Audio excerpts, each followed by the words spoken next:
To Wall Street, stocks rallying with companies like Ford delivering. The car maker reporting its best first quarter in 13 years. No government calling the shots there. But could all of that be about to change? Because, now let's switch gears here for a second. Switch it to here. What started as a headline in today's Wall Street Journal is quickly spreading fear throughout corner offices everywhere as the administration attempts to oust a chief executive. And the free market is left to ask who and what's next. To a CEO who says this big government power play is over the top, Craig Smith heads up investment firm Swiss America. Craig, welcome to the program. Let me make sure I've got this right.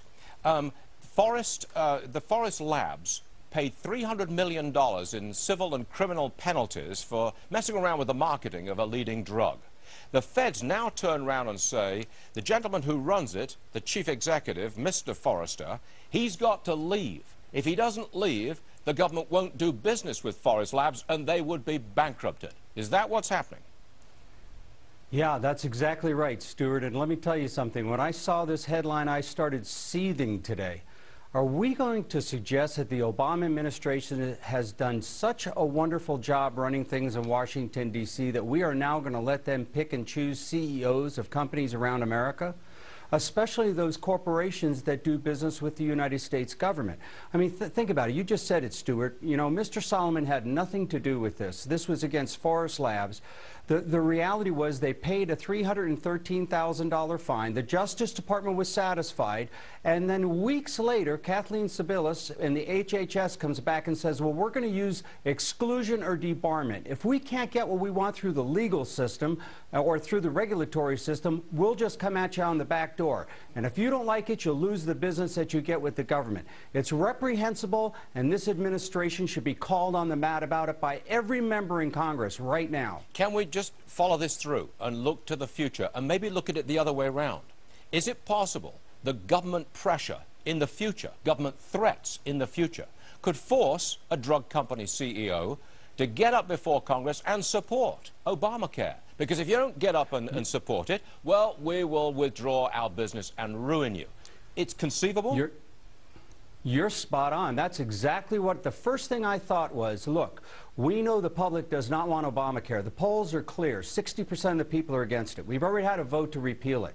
Now you watch the Obama administration line up the drug companies like they did with AARP and the insurance companies saying, oh, this is wonderful, we need to do it. For fear if they don't, they'll use these backroom tactics like exclusion and debarment to oust their CEOs, which will mean the new CEO will be terrified of the government.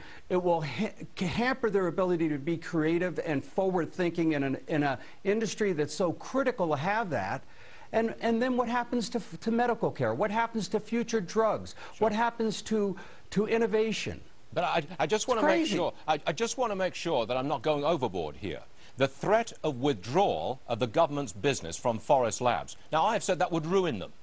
Is it that bad? 82. It would ruin them? Oh, yes, it is. 82% of their business comes from these two different drugs that they were cited against. If they lose the government is the biggest customer that they have. This would destroy their company. And I'm proud of the people at Forest Labs, the board. They're sticking by their CEO. They're appealing this. He may have to step down for some amount of time before it can go through the Justice Department, but they are making the right decision. This is straight out of the Chicago book of politics, Stuart. Look, you lived over in Europe. This is like something you'd see in Russia or China. This isn't something you'd see in America. True. We got it. All right, Craig Smith, it was a pleasure, and thank you very much for joining us, sir. Much obliged. Good to see you, Stuart. Well, the next obvious question is, can the president legally do this? All rise, you know who's coming. Judge Andrew Napolitano. Welcome, Judge.